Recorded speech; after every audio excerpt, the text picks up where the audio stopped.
Kegunaan air untuk industri.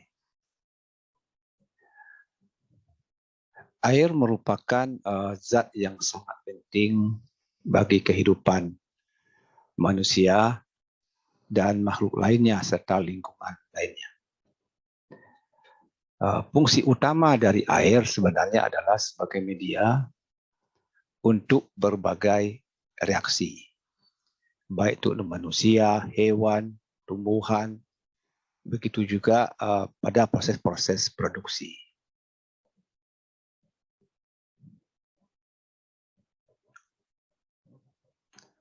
Ini kita lihat beberapa manfaat dari air yang digunakan dalam industri. Yang pertama sebagai bahan utama. Jadi misalnya membuat susu kedelai, membuat jus, itu bahan utamanya adalah air yang ditambahkan dengan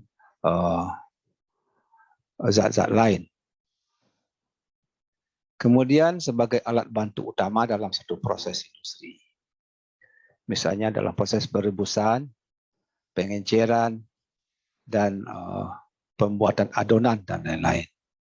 Nah, air untuk kriteria ini tentu memerlukan persyaratan khusus dan memerlukan tingkat sterilisasi yang tinggi. Ini contoh air yang digunakan untuk perebusan ya pada pabrik PMKS, pabrik minyak kelapa sawit ya. Di air ini, air panas ini dimasukkan, digunakan untuk merontokkan ya, buah sawit dari tandannya. Nah, ini contoh dari pengguna air untuk proses pencucian. Di sini contohnya adalah mencuci bokar, bahan olah karet. Nah, untuk proses pencucian ini tentu juga memiliki kriteria-kriteria khusus, tapi tentu tidak seketat persyaratan untuk produk makanan. Nah, manfaat selanjutnya adalah untuk proses mencuci buah, ya, mencuci sayur, atau mencuci benda-benda lainnya, termasuk juga untuk mencuci atau membersihkan tubuh, ya, atau anggota tubuh. Manfaat yang berikut adalah untuk air boiler, ya. Jadi banyak industri menggunakan boiler sebagai sumber energi listriknya. Dan untuk air boiler juga memerlukan persyaratan khusus. Nah, ini ya kegunaan air untuk keperluan sehari-hari. Jadi untuk mandi, untuk mencuci, ya. Itu juga untuk buang air besar. Bisa juga air digunakan untuk mencuci mesin-mesin, mesin industri, mesin pabrik, dan sebagainya.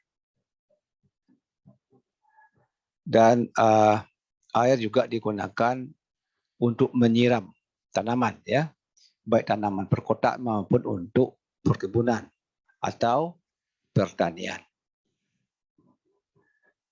Nah, jadi dari contoh di atas,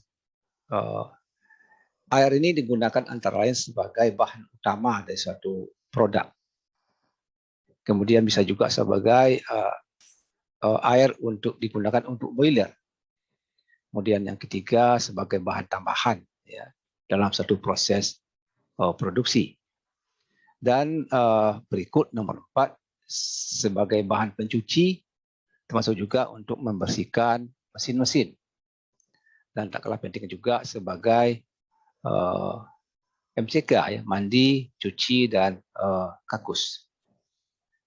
Dan bisa juga digunakan untuk menyiram tanaman ya atau mengairi tanaman, baik tanaman taman atau tanaman perkebunan atau pertanian.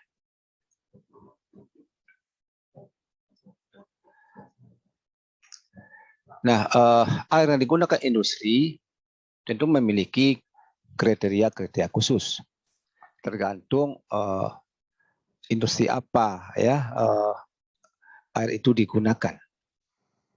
Nah, yang jelas persyaratan yang harus dipenuhi antara lain airnya harus bersih, tidak keruh, ya, tidak berwarna, tidak berasa, tidak berbau dan suhu normal. Umumnya diharapkan memiliki sifat ini. Kalau air yang berwarna dikhawatirkan nanti mencemari produk, ya. Begitu juga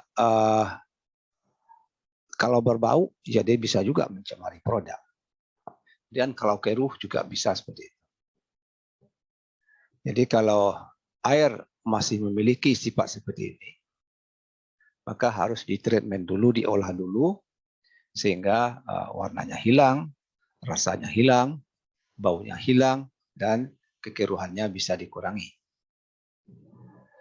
Dan yang paling penting juga tidak meninggalkan endapan. Itu aspek kimia, tidak mengandung bahan kimia yang beracun. Jadi untuk kadar-kadar tertentu, itu senyawa kimia ditoleransi atau diizinkan ada di dalam air.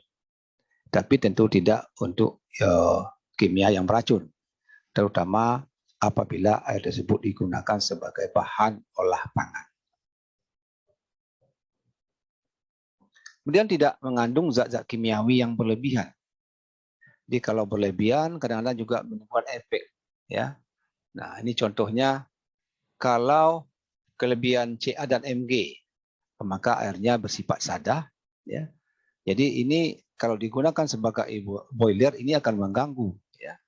Akan mengganggu kinerja boiler. Begitu juga kalau Fe-nya tinggi juga mengganggu kinerja boiler. Dan